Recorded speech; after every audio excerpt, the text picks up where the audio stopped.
Hi, Chris. How are you? Good, Georgia. How are you? Good today. I Excellent. even better because we're going to have tackle this and have a conversation about eBay. Yep. And I think it's timely.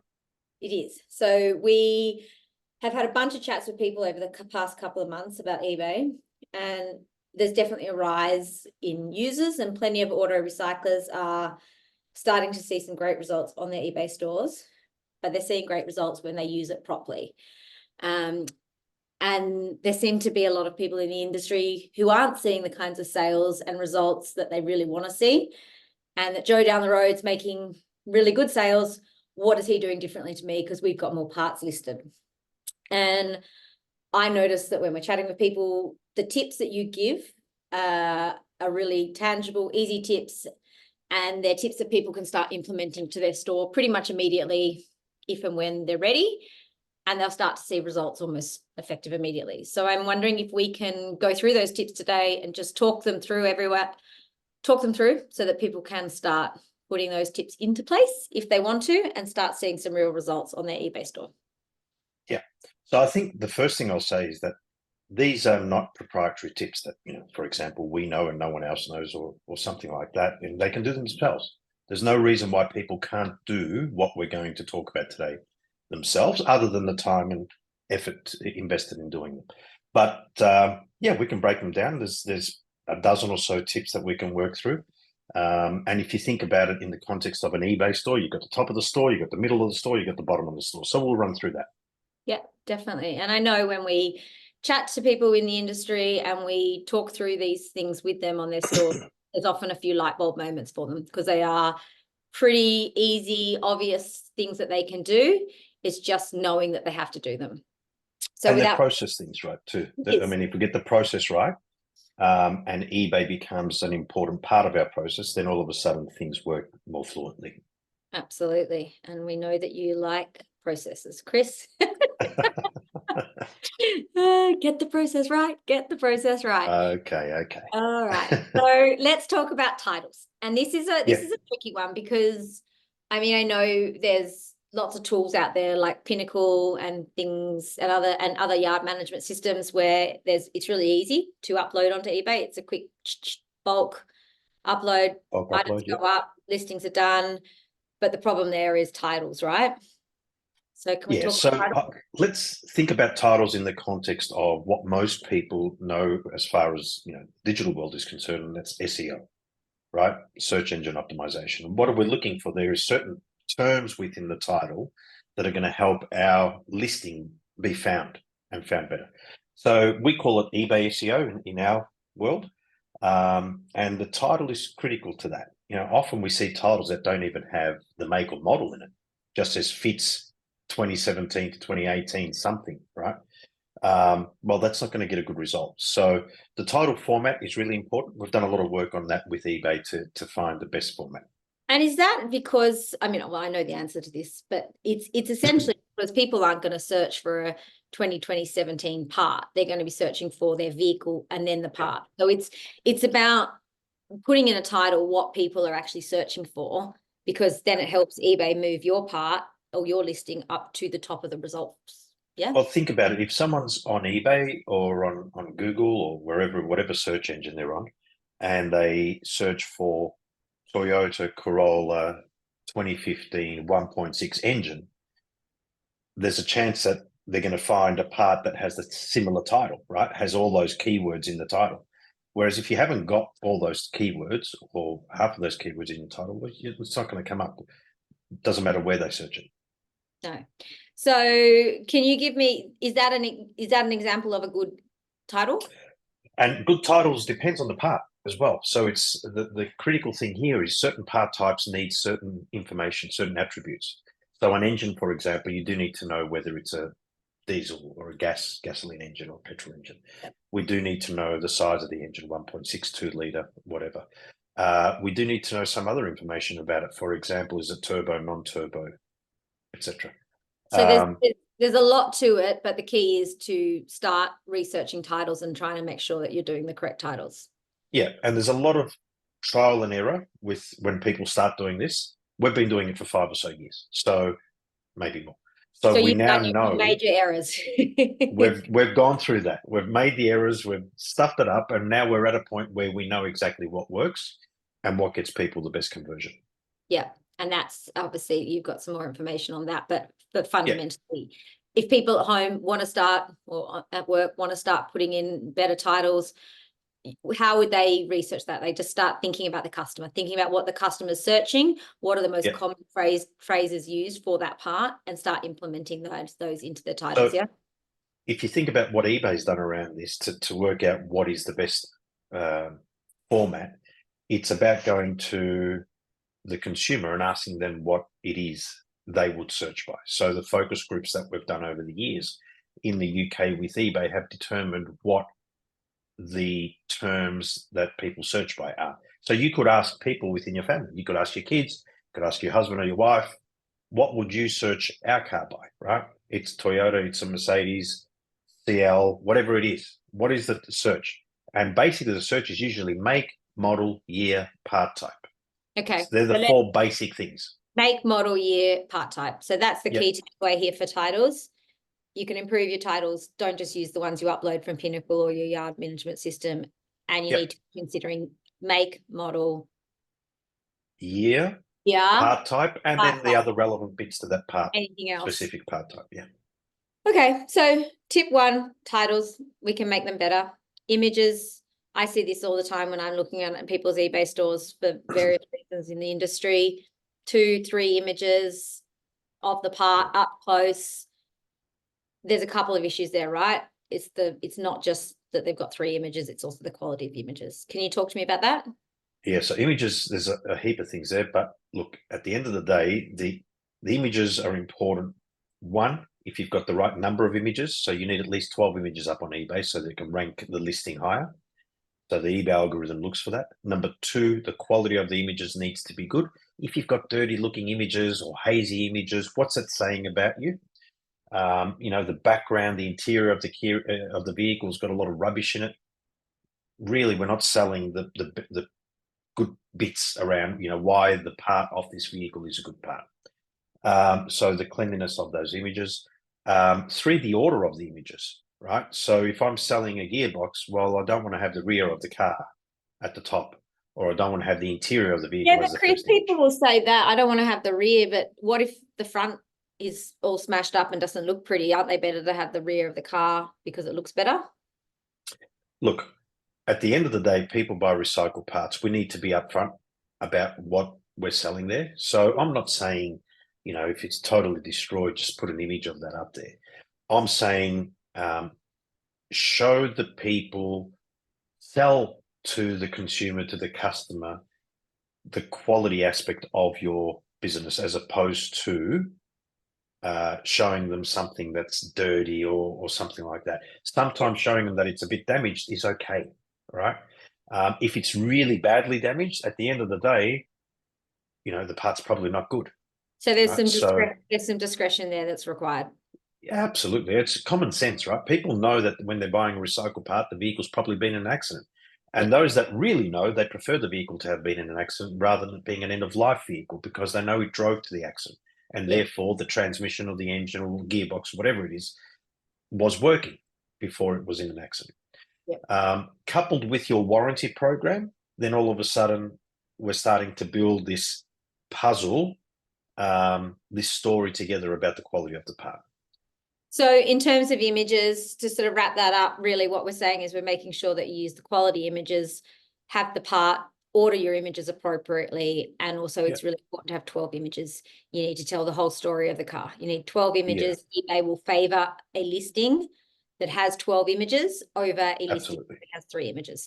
So again, a lot of what we're talking about today, my understanding is we're talking about 2 things. We're talking about building trust with the customer, but we're also talking about how to get your listing seen by the customer in the first place, how to get that eBay algorithm working in your favor so that your listing comes to the top of the searches and therefore the customer sees it first. Then you have the proof and the trust. Then they make the purchase. And together, that's how we are ultimately going to sell more and make more money on eBay. Yeah.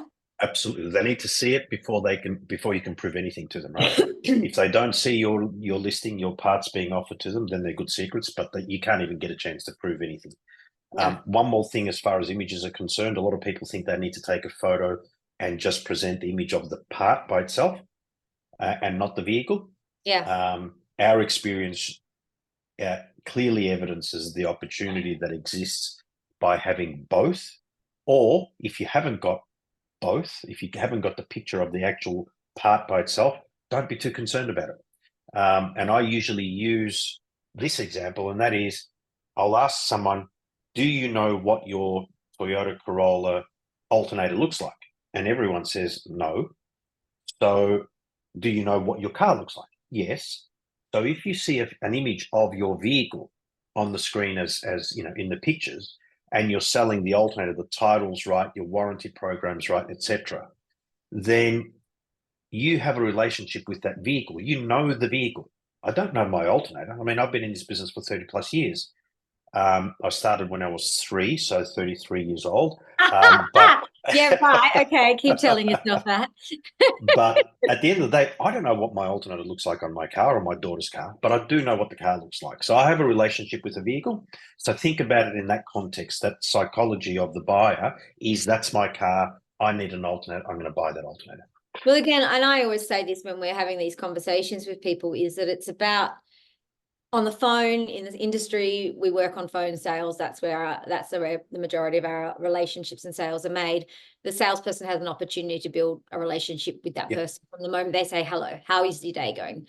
You know, they may have a chat about the weather, whatever that conversation is. You quickly build a rapport and establish whether you like that salesperson as a customer by the conversation you're having and by their phone manner.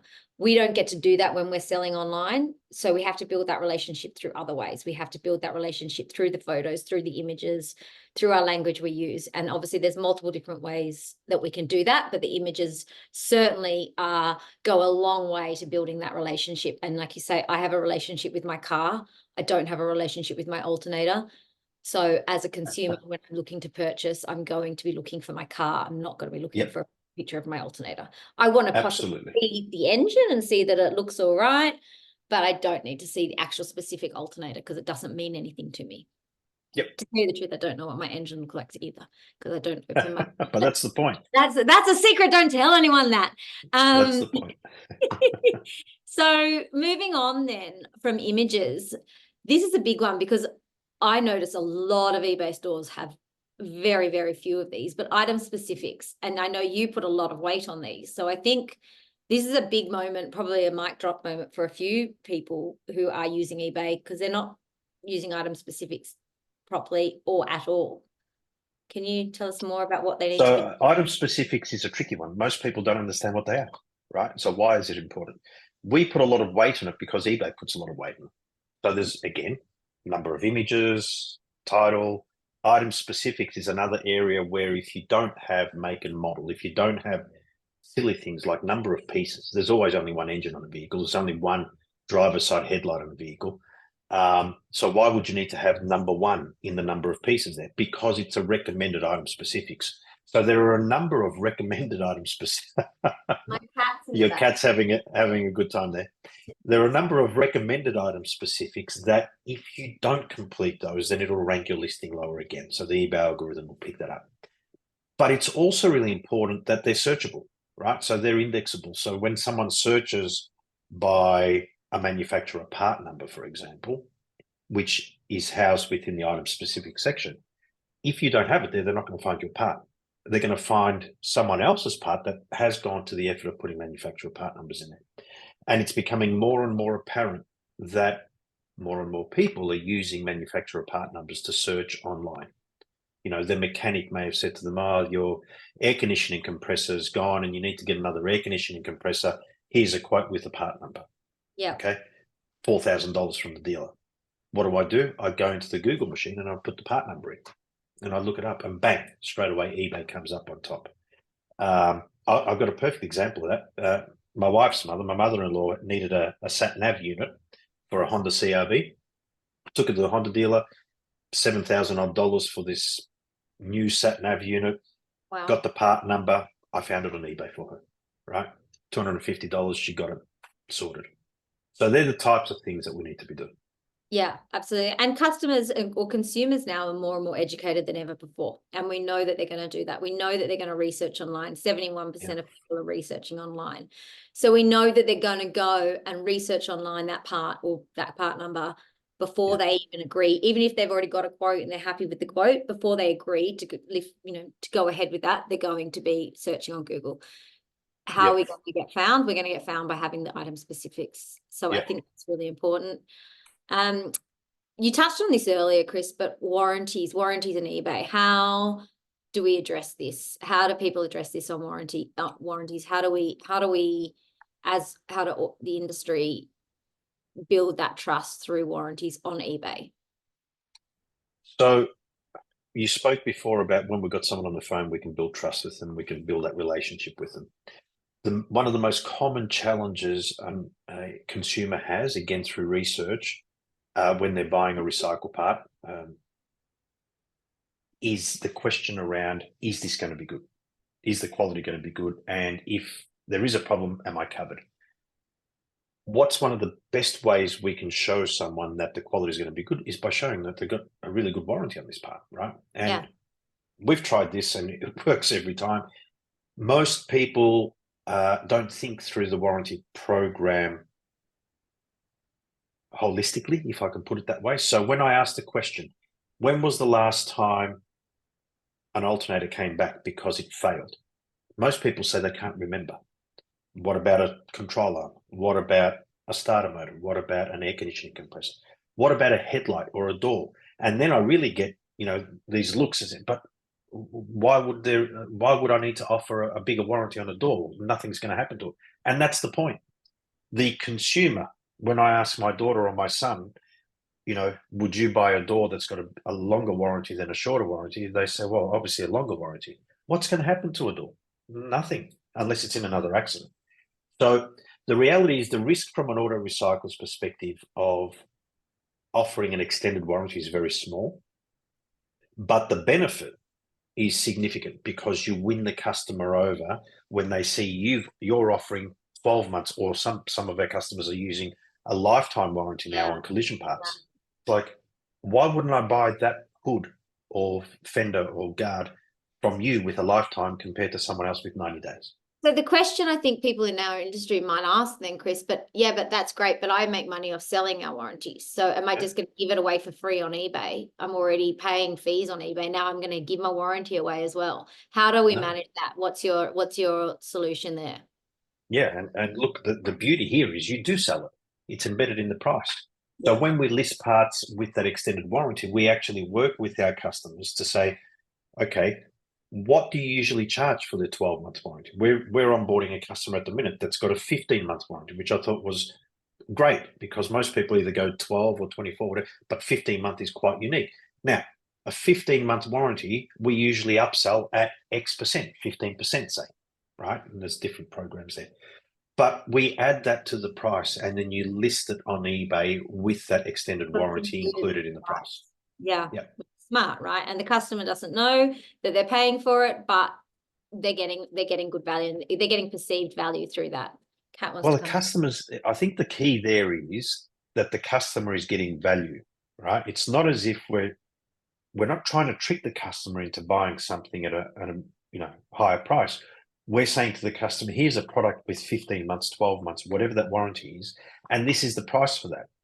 And the customer is prepared to pay for that value, right? There is value in that extended warranty. That's why they pay for it. Absolutely. And the conversions are better, right? With a better warranty program embedded into the template as well, you will convert more at a higher price because the customer's buying the value. They're not buying on price anymore. We've now changed the discussion from a price discussion, which is a race to the bottom, to a value discussion. Now we're selling on quality, not on price. Okay. So to that point, including markups or adding to your cost or your fees on eBay or the price listed on eBay, I know we cover this one off as well, but shipping. So we're all guilty of it, me more than anyone, because I like online shopping. I don't want to pay shipping, and on eBay I don't want to pay shipping. So how do we navigate that on eBay as a seller? So as a seller, the best approach to take with this is to average out your pricing and offer your part with free shipping. It makes it easy, you know, at 8 o'clock, 9 o'clock, 10 o'clock at night when someone's looking for a gearbox for their transport vehicle where they need to do deliveries in it, and the mechanics told them that, you know, it's no good. It's $5,000 for a new one or a reconditioned one. They're looking online to find something. They want something that they can get that's in good quality, so the warranty. Two, that's at a fair price, value, not the lowest price. I said fair price. And something that they don't have to think too much about. Like, I don't want to pay $2,000 plus another $250 shipping plus X, or I don't want to have to contact the seller to find out how much my shipping is going to be. That's too late. I need to order it now, right? So free shipping is something that works psychologically, just like the warranty does with the buyer. I'm getting something free. It's delivered to my door. No fuss. Just get it out there. So free shipping, average your pricing out with your the cost of your shipping. You're going to have some wins. You're going to have some losses in amongst that. But ultimately, you end up in front. We've done the analysis on that with our customers. So there's no doubt about that. Lastly, I guess the last tip I want to touch on, and I don't want to go too deep into this because I think this is a whole conversation side note that we can potentially do in the next week or two anyway. But video on eBay. Traditionally, auto recyclers, if they've been a bit savvy, they have had a YouTube channel, they've taken a video of their car, they've uploaded the video onto their computer, then they've uploaded the video onto YouTube, then they've copied the link across and put that link into eBay. First and foremost, we know for a fact that eBay doesn't like that. eBay doesn't want you taking their customers off the site. I know from the online marketing, you don't want to send your customers to YouTube. You'd much rather keep them where they're about to purchase. The minute they go to YouTube, they fall down a rabbit hole and they start looking at videos of cats chasing cucumbers. So we've got a couple of things there that we already know from a marketing point of view.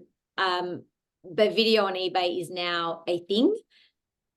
How do recyclers use video? What do they do? What are some really quick tips that we can touch on and then potentially dig deep and, you know, a 1 or 2 minute video of the donor vehicle, have the vehicle running, tell the audience, tell your buyers a story about that vehicle, right? It's this model, it's this type of transmission. You can see the engine running, you can hear the engine running, the mileage on it. You can talk to them about, you know, different aspects of the vehicle that may be unique to that vehicle, show them the interior, show them the electronics working. All this stuff builds trust in the parts that are being harvested off that vehicle. And I think if you're able to do that, what we've seen is those listings that do have video on them, especially video that is good, you know, invest in that video, invest in the time and effort to do it properly. And when I say invest in it, you know, don't just go and take a video of the car with rubbish all over it. Well, just clean it out a little bit. You know, the basic stuff. It's common sense. you don't need a film crew, but you do need to just dust out the rubbish, throw out the. That's all. And you know, you do it on your phone these days. You don't need a camera or anything. It's just on your phone, you know, and take that video and tell your customer about everything that's good about it. You've heard me say this, you know, a picture tells 1,000 words, a video tells a story. Tell the customer the story about that vehicle. They will buy into the story. We know how stories sell. Okay. So wrapping up the top tips that we've talked about here, titles, super important. Get the titles right. Make sure that you're using searchable terms. Images, using 12 images, clean, nice images, include the whole vehicle. Make sure that you're ordering them correctly so that you've got them in the right order. Include your item specifics, fill them out. I know the one that you always tell me is to make sure that you put in the quantity, even though there's only one engine, put in the quantity, because that actually matters to eBay. So take the time, even the obvious ones that seem a bit like basic and common, you've got to fill them out. Make sure you're using your manufacturer part numbers, including them in your item specifics. Look at your quality of your images, introduce video, make sure your warranty is clear and that your warranty is included in your price of your listing. And the same with free shipping. Make sure you're offering free shipping. You need to absorb that cost into the price of the part on the listing. We got everything?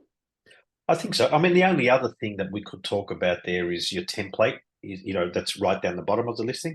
And I think from a template perspective, it needs to be punchy, not too wordy. We like breaking it down into a number of templates, you know, grouping different part categories together, simply because by doing that, you don't have to try and cover all the different part types in the wording of, you know, warranty or terms and conditions and stuff like that. So, and again, with the template, the key there is get to the point. What are the things that matter to the customer? Am I covered if something goes wrong? How long is the warranty? And really what you're trying to do is build that trust with the customer at that template. So talk about warranty straight up. Yep. And you're shipping all that information that they want. All of that. They can be in tabs, right? You don't have to, that doesn't have to be terms and conditions, shipping policies, return policies, and all that. You can have them in tabs. But the first thing that they really land on should be Warranty. why they need to buy. Warranty, trust. Okay. Well, I hope everyone found that helpful. I think generally when we talk about this with customers, their eyes light up a little bit, and you can see their brains ticking over and thinking, yes, I can do that. So certainly I think we encourage everyone to go and make these changes to their site and to their store. But obviously, if they need further assistance, this is something that you do day in and day out, and you have a number of different solutions available. Yeah. And if anyone's got any questions, just drop us an email. Yeah. Happy to jump on a call and talk to them about it. Okay. Thanks, Chris. I'll chat to you soon, no doubt. Talk soon.